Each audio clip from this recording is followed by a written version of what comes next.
കഴിഞ്ഞ നമ്മുടെ ക്ലാസ്സുകളിൽ ഏത് സന്ദർഭത്തിലാണ് ഫിഅൽ മുളാരിക്ക് നസ്ബ് ചെയ്യുക എന്നും ജസ്മ് ചെയ്യുക എന്നും നമ്മൾ മനസ്സിലാക്കി.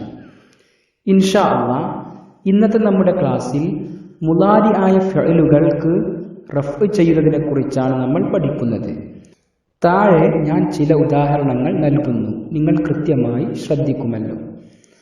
തതീറുൽ ഹമാമത്തു, പ്രാവ് പറക്കുന്നു. യൻസിലുൽ മതറു, മഴ വർഷിക്കുന്നു. യഊദുൽ മുസാഫിറു, യാത്രക്കാരൻ മടങ്ങുന്നു. യത്ലുബു അൽ മുദരിസു, അധ്യാപകൻ ആവശ്യപ്പെടുന്നു. ഈ 4 ജുംലകളും പരിശോധിച്ചു നോക്കുമ്പോൾ 4 ജുംലയിലും ഓരോ ഫിഅൽ മുളാരികൾ വന്നതായി നമുക്ക് കാണാൻ സാധിക്കും. ഒന്നാമത്തെ ജുംലയിലെ ഫിഅൽ മുളാരി തതീറു എന്നതാണ്. രണ്ടാമത്തെ ജുംലയിലെ ഫിഅൽ മുളാരി യൻസിലു ആണ്. മൂന്നാമത്തെ ജുംലയിലെ ഫിഅൽ മുളാരി യഊദു എന്നതാണ്.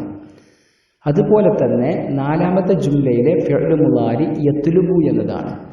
ഇനി ഈ ഫിഅൽ മുളാരികളിലേക്ക് ഒരു പ്രാവശ്യം കൂടെ നോക്കിയാൽ നിങ്ങൾ നോക്കൂ, ആ ഫിഅൽ മുളാരിയുടെ അവസാനമെല്ലാം ലൊമ്മാണ്.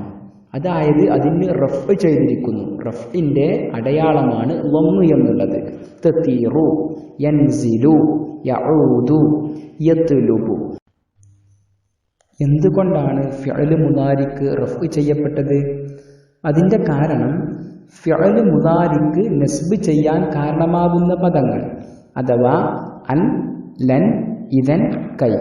അതുപോലെ തന്നെ ഫിഅൽ മുളാരിക്ക് ജസ്മ് ചെയ്യാൻ കാരണമാകുന്ന പദങ്ങളായ ലം, ല, ഇൻ എന്നിവയൊന്നും ഇവിടെ ഫിഅൽ മുളാരിക്ക് മുമ്പിൽ വന്നിട്ടില്ല.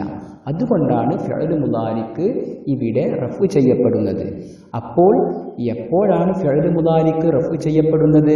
ഇദാ ലം തസ്ബിഖുഹു അദാത്തും മിൻ അദവാത്തിൻ നസ്ബി അവിൽ ജസ്മി. നസ്ബിന്റെയോ ജസ്മിന്റെയോ പദങ്ങൾ മുളാരി ആയ ഫിഅലുകൾക്ക് മുമ്പിൽ വന്നിട്ടില്ല എങ്കിൽ മുളാരി ആയ ഫിഅലുകൾക്ക് റഫ് ചെയ്യപ്പെടുന്നു. ഇനി നിങ്ങൾ ചെയ്യേണ്ടത്, താഴെ ഞാൻ 4 ജുംലകൾ നൽകാം. യവദ്ദു അലിയുൻ അൻ യൽഅബ ബിൽ ഖുറത്തി. യശുദ്ദുൽ അത്ഫാലു അൽ ഹബ്ല. അസ്സൗറു യഹ്റുസുൽ അർള. മശൈതു കസീറൻ വലം അത്അബ്. ഈ 4 ജുംലകളിൽ നിന്നും റഫ് ചെയ്യപ്പെട്ട ഫിഅൽ മുളാരിയും നസ്ബ് ചെയ്യപ്പെട്ട ഫിഅൽ മുളാരിയും ജസ്മ് ചെയ്യപ്പെട്ട ഫിഅൽ മുളാരിയും വേർതിരിച്ച് താഴെ കമന്റ് ബോക്സിൽ രേഖപ്പെടുത്തുക. ഇൻഷാ അല്ലാഹ് ഒരു പുതിയ എപ്പിസോഡിൽ നമുക്ക് വീണ്ടും കണ്ടുമുട്ടാം. കാത്തിരിക്കുക. അസ്സലാമു അലൈക്കും വറഹ്മത്തുള്ളാഹി തആല വബറകാതുഹു.